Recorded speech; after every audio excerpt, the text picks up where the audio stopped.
I truly believe that it's a crime to the canvas to paint the same picture over and over again. But it still works.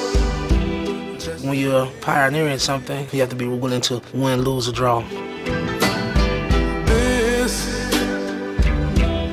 I'm not different just because I'm different. I'm different because I dare.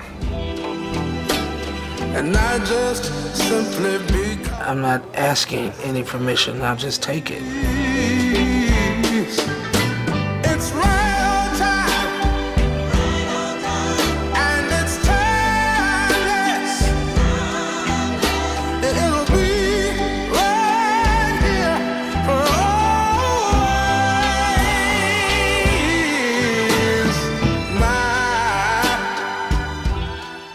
I don't think my family was any different than any other inner city experience. Grew up in a single-parent household. My father passed away when I was very young. Both my mother and father were ordained ministers. Go ahead, hit it, big boy. 700 to beat, man. 700 to beat. My first formal influence was Jackie Wilson.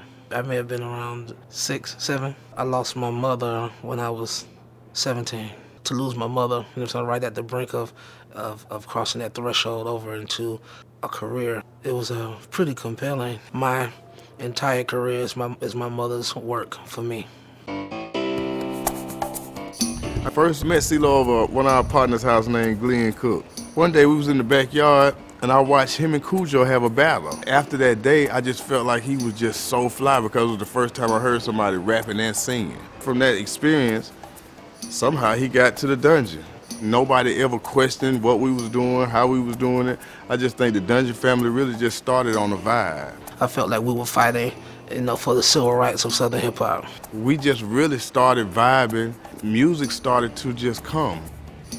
One thing that comes to mind is when we first went to New York, we opened up for Biggie here as Goody Mob. Biggie was right up front. Puff directed Outkast's first video. So we all have been connected, We kind of almost helped to identify each other.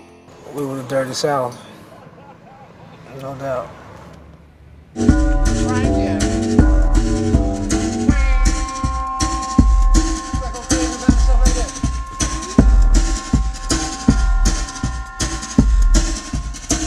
I like the 808 in that part. Yeah, it's hard to hear what is a lot, maybe make it a little more sparse. I have a very diversified palette of listening. I listen to everything. It's like quality is my first concern.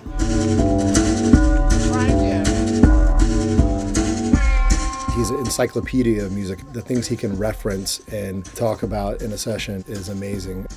He spans from everything from hip hop to electro to classic rock. We're not in one world. We're constantly blurring the lines. Y'all want to film me talking to Busta Rhymes? Yo, Bus. Yo. OG, what's poppin'? The Godfather, Cee Lo Green, a.k.a. the Great Mind. The importance of Cee Lo to this grand scheme of things is everything. He sets the standard of greatness and excellence that is rare and is far and few between. He's one of the few that ain't scared to go out there and put out an album full of that ain't talking about shooting up somebody's house and running in a drug spot and selling keys all day. I'm a fan of his diversity and his ability to not be afraid to do anything that he feels he want to do or that he thinks about doing. It's an honor and it's a privilege to be able to articulate my appreciation, my observation, my perspective on how I view him, not just as a friend and a peer, but as a fan and as an inspiration. Such kind words from a kindred spirit and also an idol of mine. I love you, God, Busta Rhymes. High five. No doubt, big homie. Ultimately, I'm a fan of music.